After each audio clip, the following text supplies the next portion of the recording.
Bienvenidos, continuando con este módulo 3 de instrumentos, vamos a ver la videoclase 3 correspondiente a la herramienta FinRisk.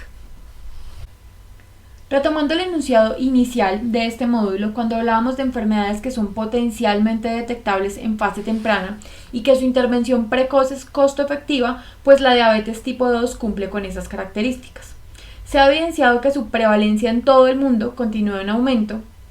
Se conoce que existe un periodo asintomático relativamente largo y que se cuenta con pruebas de laboratorio que pueden ser utilizadas para tamización y diagnóstico.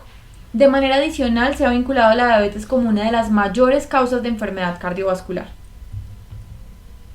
Una de las calculadoras de riesgo es el Finnish Diabetes Risk Score, o FinRisk como se conoce, que incorpora factores como la edad, el índice de masa corporal, la circunferencia de la cintura, la presencia de hipertensión, la actividad física, la dieta, antecedentes familiares y también la historia de intolerancia a la glucosa. Esta puntuación de riesgo ha demostrado ser uno de los mejores modelos que incorporan no solo medidas no invasivas como las pruebas de laboratorio, sino que también está respaldado por diversas organizaciones de la salud y se han hecho además estudios en Colombia para poder utilizar esta herramienta en el territorio nacional. La calculadora Conoce tu riesgo peso saludable es la que hemos hablado en otros módulos, la que vamos a hablar en el último módulo específicamente de cómo se utiliza, y esta calculadora incluye la utilización del cuestionario FinRisk para poder evaluar el riesgo de diabetes. Consta de 8 preguntas que están validadas para ser utilizadas en población colombiana, como ya les había mencionado, y hace parte de las recomendaciones de la Guía de Práctica Clínica para el Manejo de Diabetes Tipo 2. A continuación vamos a ver un ejemplo para ilustrar la forma en la que el cuestionario calcula el riesgo de diabetes. Tenemos entonces como ejemplo un hombre de 42 años que trabaja en el sector salud, pesa 86 kilogramos, mide 1.8 metros y tiene un perímetro abdominal de 96 centímetros. La primera pregunta del cuestionario tiene que ver con la edad de la persona sobre la cual se realiza el cálculo.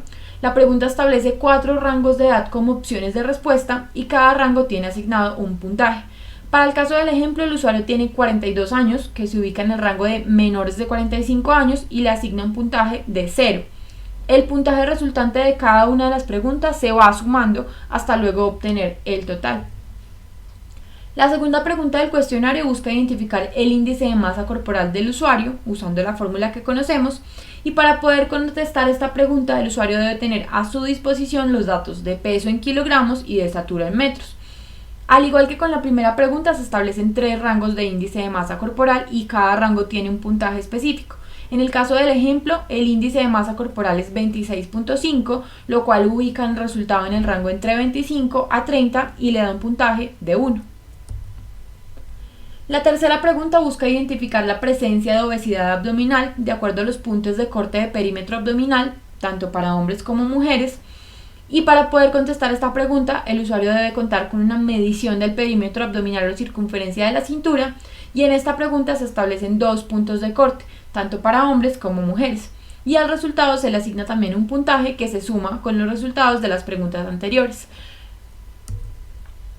La cuarta pregunta indaga sobre la realización de actividad física, tiene unas opciones de sí y no, y en esta pregunta es importante aclarar que aquellas personas que trabajan en actividades que requieren realizar algún tipo de actividad física como caminar o montar bicicleta durante la jornada laboral deben contestar sí a esta pregunta. Lo mismo sucede con aquellas personas que caminan o que montan en bicicleta durante 30 minutos o más para llegar a su sitio de trabajo. En el caso del ejemplo, el usuario no realiza al menos 30 minutos de actividad física, por lo cual se le asigna 2 puntos. La quinta pregunta indaga sobre la frecuencia en el consumo de frutas y verduras. Las opciones son todos los días o no todos los días, y en el caso del ejemplo, el usuario no todos los días consume frutas o verduras, por lo cual se le asigna un punto. La sexta pregunta tiene relación con el consumo de medicamentos antihipertensivos por parte del usuario. Las opciones son sí y no, y en el caso del ejemplo el usuario no consume medicamentos antihipertensivos y se le asignan 0 puntos. La séptima pregunta indaga sobre la presencia de niveles de glucosa elevados en un control médico durante el embarazo, durante una enfermedad, y para esa pregunta las respuestas son sí o no. En el caso del ejemplo, el usuario no menciona la presencia de alteraciones en niveles de glucosa y por eso asignamos 0 puntos. La octava pregunta busca identificar la presencia de antecedentes familiares de diabetes tipo 1 o tipo 2. En el caso del ejemplo, el usuario menciona la presencia de diabetes en familiares de primera línea de consanguinidad, por lo cual se asigna un puntaje de 5 puntos. Finalmente, la sumatoria de los puntajes para cada una de las 8 preguntas permite entonces establecer el riesgo de diabetes a 5 años. En el ejemplo, la sumatoria de los puntajes es de 13, lo cual significa un riesgo alto. La forma de presentar los resultados es la que ustedes ven en pantalla: mayor de 12 puntos, de 10 a 12 y menor de 10 puntos. Y de acuerdo al puntaje, la calculadora da entonces un mensaje específico que se relaciona con las recomendaciones que debe tener la persona que realizó el cálculo con la estrategia mencionada.